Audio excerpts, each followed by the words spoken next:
सेठ R T. Agarwal Hindi higher secondary school. विषय वाणिज्य व्यवस्था और संचालन, कक्षा 12 में H.O. अग्रवाल ऑनलाइन एजुकेशन में आपका हार्दिक स्वागत करता हूं। दोस्तों, आज अपने इस वीडियो में नियंत्रण की प्रक्रिया का अभ्यास करेंगे। पिछले वीडियो में अपने नियंत्रण का अर्थ देख लिया, उसके लक्षण देख लिए, महत्व देख लिए और नियंत्रण और आयोजन के बीच के अंतर संबंधों की चर्चा करी। आज अपने नियंत्रण की प्रक्रिया के सोपान, प्रक्रिया अथवा क्रम देखेंगे। तो नियंत्रण सर्वव्यापी और निरंतर चलने वाली प्रवृत्ति मानी जाती है। प्रत्येक व्यवसाय इकाई की विशिष्ट विशेषताएं होती हैं, जिससे नियंत्रण करने की प्रक्रिया सभी इकाइयों के लिए समान नहीं हो सकती।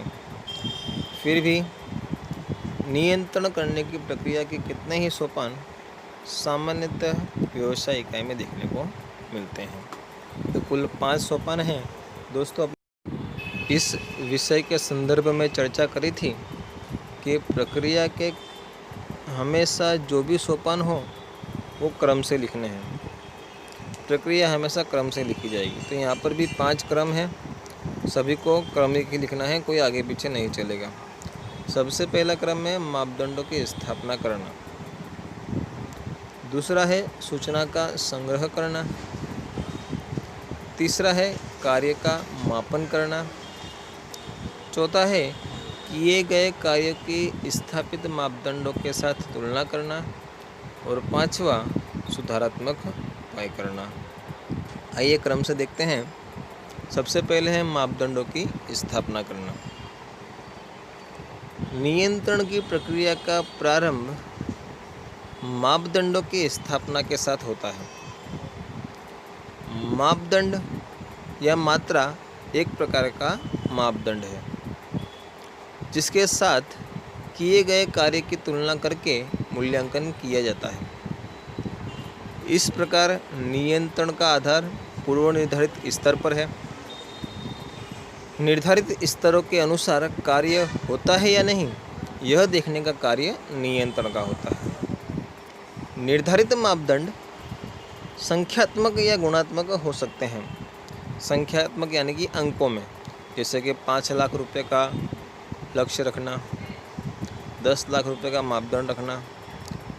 या गुणात्मक हो सकते हैं कि बहुत अच्छा होना चाहिए, मध्यम होना चाहिए, ठीक होना चाहिए, कम होना चाहिए। इस प्रकार से गुणात्मक भी हो सकता है। ये मापदंड जिनको पूर्ण करना है वह समझ सके ऐसे सरल होने चाहिए। इन मापदंडों में भौतिक, लागत, आय, पूंजी आदि मात्राओं का समावेश होता है। इसके अलावा लाभ का लक्ष्यांक, उत्पादन का लक्ष्यांक, खर्च का लक्ष्यांक आदि भी हो सकते हैं। ऐसे लक्ष्यांक दीर्घ समय के या अल्प समय के लिए तैयार किए जाते हैं। मापदंडों का चुनाव उच्च स्तर के संचालक द्वारा किया जाता है। यह लक्ष्यांक कर्मचारियों को समझाए जाते हैं। कर्मचारी के आधार पर अपने कार्य का आयोजन प्राप्त करते हैं और इस मापदंडों को बनाए रखने में प्रयत्नशील रहते हैं। तो इस प्रकार सर्वप्रथम मापदंड स्थापित किए जाते हैं। मापदंड स्थापित कर लिए, उसके बाद सूचनाओं का संग्रह किया जाता है। इस सोपान में किए गए कार्य और वास्तविक परिस्थिति संबंधित सूचनाओं का संग्रह किया जाता है। सूचना संग्रह व्यक्तिगत निरीक्षण, मौखिक रिपोर्ट या लिखित रिपोर्ट द्वारा होती है। तीसरा है कार्य का मापन करना। पूर्व निर्धारित मापदंड के अनुसार कार्य होता है या नहीं, यह जानने के लिए कार्य का मापन आवश्यक होता है। इस प्रकार का मापन संख्यात्मक या गुणात्मक अथवा दोनों प्रकार के हो सकते हैं। यानी सर्वप्रथम अपने मापदंडों को स्थापित करेंगे, फिर अलग अलग जगहों से सूचना मंगाएंगे और उसको सूचनाओं को संग्रह करेंगे। फिर स्थापित पूर्व निर्धारित मापदंड जो किया गया है उसका कार्य का मापन करेंगे और अंत में किए गए कार्यों का स्थापित मापदंडों के साथ तुलनात्मक अध्ययन करेंगे। तो नियंत्रण के इस सोपान में, लास्ट वाला सोपान, नियंत्रण के इस सोपान में वास्तव में किए गए कार्यों का, कामों की जानकारी एकत्र करने के पश्चात उनकी स्थापित मापदंडों के साथ तुलना की जाती है। इसे तुलना करने से जाना जा सकता है कि कितने मापदंडों की प्राप्ति हुई है और कितने मापदंडों की प्राप्ति नहीं हुई है। यानी कि मापदंड यदि प्राप्त नहीं होते तो सुधारात्मक उपाय करने आवश्यक हो जाते हैं। यानी 5वां सोपान आएगा कि सुधारात्मक उपाय करना। सुधारात्मक उपाय नियंत्रण प्रक्रिया का अंतिम सोपान माना जाता है। कार्य का मूल्यांकन करके स्थापित मापदंडों के साथ तुलना की गई, हमें विचलन प्राप्त हुए, उन्हें दूर करने के लिए, इन विचलनों को दूर करने के लिए सुधारात्मक उपाय करने आवश्यक होते हैं। यह उपाय कई प्रकार के होते हैं। निम्न में से कोई भी एक उपाय अपने प्राप्त अथवा उपयोग में ले सकते हैं। जिसमें पहला उपाय है कि परिस्थिति में परिवर्तन न करके स्थापित मापदंडों से तुलना करने के बाद यदि प्राप्त विचलन सामान्य हो तो उसे स्वीकार कर लिया जाता है और परिस्थिति में किसी भी प्रकार का परिवर्तन नहीं किया जाता है। विचलन कैसे प्राप्त होते हैं दोस्तों? जो मापदंड अपने निर्धारित किए गए हैं और जो मापदंड अपने को प्राप्त हुए हैं, उन दोनों के बीच के अंतर को अपने विचलन के नाम से जानते हैं। तो ये विचलन यदि सामान्य होते हैं, यदि अंतर कम होता है तो स्वीकार लिया जाता है और परिस्थिति में किसी भी प्रकार का परिवर्तन नहीं किया जाता। दूसरा है परिस्थिति में परिवर्तन करके विचलनों को दूर करना। यदि स्थापित मापदंड और वास्तविक मापदंड दोनों के मध्य में बड़ा अंतर हो, यदि अंतर का प्रमाण अधिक हो, विचलन ज़्यादा देखने को मिले, तो विचलन उद्भव होने के कारणों की जांच करके आवश्यक सुधारात्मक उपाय किए जाते हैं।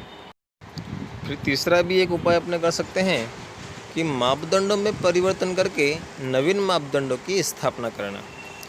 जब स्थापित मापदंडों को लगातार प्राप्त न किया जा सके तो इसका अर्थ क्या होगा कि स्थापित जो मापदंड है वह ऊंचे रखे गए हैं और इनमें परिवर्तन करना अनिवार्य हो जाता है। ऐसी स्थिति में स्थापित मापदंडों में आवश्यक परिवर्तन करके नवीन मापदंडों की स्थापना की जाती है। और कई बार स्थापित मापदंडों से अगर उत्तम परिणाम प्राप्त होते हैं तो मापदंडों को सुधारकर उच्च मापदंडों की स्थापना करनी पड़ती है।